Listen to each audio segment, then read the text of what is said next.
جب بچہ اچھا سمجھدار ہو جائے اسے پڑھنے کے لیے بھیجیں، قرآن مجید بھی پڑھے، دین بھی پڑھے، اور ذرا عمر زیادہ ہو تو دنیا کا علم بھی حاصل کرے۔ دونوں طرح کے علوم کا حاصل کرنا بچے کی شخصیت کے کمال پر اثر انداز ہوتا ہے۔ کوشش کریں کہ بچے کی دلچسپی پڑھائی میں زیادہ ہو۔ اس کے لیے والدہ کو بچوں کے ساتھ مل کر پڑھنا پڑھانا پڑتا ہے۔ روزانہ ان سے پوچھیں کہ اسکول مدرسے میں کیا پڑھایا گیا، پھر ہوم ورک کے معاملے میں ان کی مدد کریں۔ آپ یوں سمجھیں کہ آدھا بچے پڑھتے ہیں اور آدھا ان کی ماں پڑھتی ہے، تب جا کے کام مکمل ہوتا ہے۔ اور اگر ماں گھر کے دوسرے کاموں میں مصروف رہے اور بچوں سے پتہ بھی نہ کرے کہ وہ کیا پڑھ رہے ہیں یا نہیں پڑھ رہے، تو پھر بعض بچوں کی دلچسپی تعلیم کی بجائے کھیلوں میں زیادہ ہو جاتی ہے۔ دین اسلام نے بچوں کی تربیت کو اتنی اہمیت دی کہ عورت کے لیے اس کو زندگی کا مقصد بنا دیا۔ بعض عورتیں جو سوچتی ہیں کہ عورت کو گھر کی چار دیواری میں بند کر دیا گیا، ایسی بات نہیں ہے۔ گھر کی چار دیواری کے اندر اس کو اتنا اہم کام سونپا کہ اگر عورت کرے تو اسے سر کھجانے کی فرصت ہی نہیں ملتی۔ ایک ایک بچے کی تربیت اتنا اہم ہوتی ہے، تو اگر 2-4 بچے ہوں تو وہ ماں تو پھر 24 گھنٹے ہی فکر مند رہتی ہے۔ اسی تربیت کی وجہ سے اس کو ماں کا رتبہ ملا۔ اسی وجہ سے اللہ تعالیٰ نے اس کو یہ شان دی کہ اس کے قدموں میں اولاد کے لیے جنت کا وعدہ فرمایا۔ یہ عظمت ماں کو فقط بچے کے جننے پہ نہ ملی، بلکہ اس کو پھر دین سکھانا، نیک بنانا، ایسی ماں بن جانا، یہ اس کو اس پر اللہ تعالیٰ کی طرف سے انعام دیا گیا۔ تو ماں کا رتبہ اللہ تعالیٰ کے ہاں بہت بڑا ہے۔ وہ اسی لیے کہ ماں اپنے بچوں کو پیدا بھی کرتی ہے اور ان کو پالتی بھی ہے، ان کی مربیہ بھی ہوتی ہے، ان کی تربیت کرتی ہے۔ بچے جتنا ماں سے سیکھتے ہیں اور جتنا ماں کی باتوں کا اثر لیتے ہیں، اتنا کسی اور کی باتوں کا اثر نہیں لیتے۔ چنانچہ ام سلیم رضی اللہ تعالی عنہا، ان کا نکاح مالک کے ساتھ تھا اور ان کے ہاں ایک بیٹا تھا، اس کا نام تھا انس۔ مالک کہیں تجارتی سفر پر گئے ہوئے تھے۔ ام سلیم رضی اللہ تعالی عنہا نبی علیہ الصلوۃ والسلام کی کسی محفل میں حاضر ہوئیں۔ دل پہ ایسی تاثیر ہوئی کہ انہوں نے کلمہ پڑھ لیا۔ جب خامن سفر سے واپس آیا تو انہوں نے ان کو بتایا کہ میں تو کلمہ پڑھ کے مسلمان ہو گئی۔ مالک اس بات پہ ناراض ہوئے کہ تمہیں اتنی جلد بازی کی کیا ضرورت تھی۔ انہوں نے سمجھایا کہ میرے دل میں یہ بات آئی کہ ایسا نہ ہو کہ مجھے موت آ جائے اور میں سچ کو قبول کرنے سے پہلے دنیا سے چلی جاؤں، اس لیے میں نے اس کو قبول کر لیا۔ تو خامن نے جواب دیا کہ میں نے ابھی اس بارے میں کوئی فیصلہ نہیں کیا۔ ابھی میاں بیوی میں یہ گفتگو ہو رہی تھی کہ چھوٹا بچہ انس بھی قریب آ گیا۔ تو مالک نے انس کو دیکھ کر کہا کہ بیٹا، نہ تم نے کلمہ پڑھنا ہے نہ میں نے پڑھنا ہے۔ تو اس بات کو سن کر ام سلیم نے بچے کو کہا کہ بیٹے میں بھی کلمہ پڑھ چکی ہوں اور تم بھی کلمہ پڑھ لو۔ ننھے انس نے ایک نظر اپنے باپ کے چہرے پر ڈالی، ایک نظر اپنی ماں کے چہرے پر ڈالی اور اونچی آواز سے کلمہ پڑھ دیا۔ تو حدیث سے یہ بات ثابت ہوئی کہ سب سے زیادہ اثر بچے پر اس کی ماں کا ہوتا ہے۔ ماں اگر نکمی ہو، دنیا دار ہو، دین سے بے بہرا ہو، تو پھر خامند جتنا مرضی زور لگا لے وہ اپنی اولاد کی تربیت نہیں کر سکتا۔ وہ جتنا اولاد کو سمجھائے گا نماز پڑھو، نیک بنو، فلاں کرو، 1 گھنٹہ واز کر کے جب باہر جائے گا اور پیچھے بیوی اتنا کہہ دے بچوں کو کہ تمہارے باپ کا تو دماغ خراب ہے، تو باپ کے سب کہے کہ اوپر پانی پھر گیا۔ اب ذرا سوچئے کہ حضرت نوح علیہ السلام وقت کے پیغمبر ہیں، ان کو اپنی اولاد کی کتنی فکر ہوگی، جن کے دل میں اللہ نے پوری امت کا غم ڈال دیا ہو، تو اپنی اولاد کی فکر کتنی ہوگی۔ مگر ان کی بیوی ایسی تھی کہ ان کے ساتھ ذہنی مطابقت نہ پا سکی، اختلاف رائے رکھتی تھی۔ اس اختلاف رائے کا یہ نتیجہ نکلا کہ نوح علیہ السلام اپنے بیٹے کو بلاتے ہیں، یا بنی ارکم معنا، اے بیٹے ہمارے ساتھ کشتی پہ سوار ہو جاؤ، مگر بیٹا باپ کی بجائے ماں کی بات کو مان کے دور رہتا ہے اور والد کی آنکھوں کے سامنے سیلاب میں ڈوب جاتا ہے۔ اسی لیے نبی علیہ السلام نے فرمایا کہ تم اگر شادی کرنا چاہو تو لوگ کرتے ہیں حسن و جمال کی وجہ سے، مال و منال کی وجہ سے، حسب نسب کی وجہ سے اور دین داری کی وجہ سے۔ تم اپنے لیے دین کی نسبت سے بیوی کو تلاش کرو۔ جو نوجوان دین کی نسبت سے بیویوں کو ڈھونڈ لیتے ہیں ان کی باقی زندگی پھر سکھی گزر جاتی ہے، اس لیے کہ آج کی بیوی کل کی ماں ہے، اور اگر اس کو فقط شکل و صورت کی خوبصورتی کی وجہ سے لے لیا کہ ٹھپا اچھا ہے، دیکھنے میں بھلی لگتی ہے، اور اس کے اندر دینداری نہیں، تو وہ پھر بچوں کو تو نہیں سنبھال پاتی۔ جس سے آنچل بھی نہیں گھر سر کا سنبھالا جاتا، جس سے آنچل بھی نہیں سر کا سنبھالا جاتا، اس سے کیا خاک تیرے گھر کی حفاظت ہوگی۔ تو اس لیے عورت کی ذمہ داری بہت زیادہ ہوتی ہے کہ وہ بچوں پہ ہر وقت نظر رکھے اور بچوں کی خبر اپنے میاں کو دیتی رہے اور اس سے مشورے کرتی رہے۔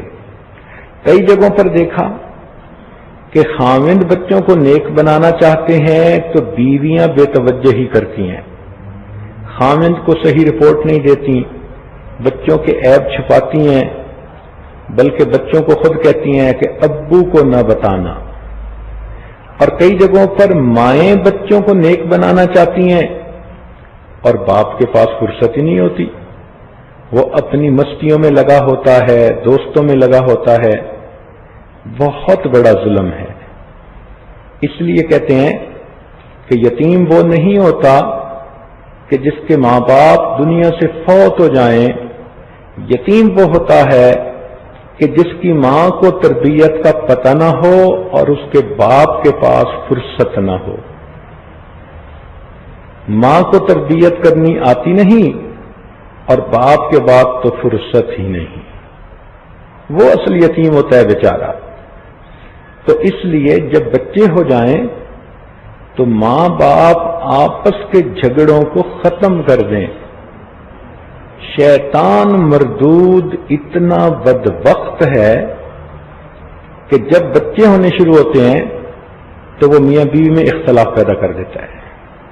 اس کو یہ بات اچھی طرح معلوم ہے کہ اگر میاں بیوی میں اختلاف ہوا تو یہ آپس میں ہی الجھتے رہیں گے اور بچوں کی تربیت نہیں ہو سکے گی۔ ماں باپ کے ہوتے ہوئے بھی وہ بچے عملی طور پر یتیم ہوں۔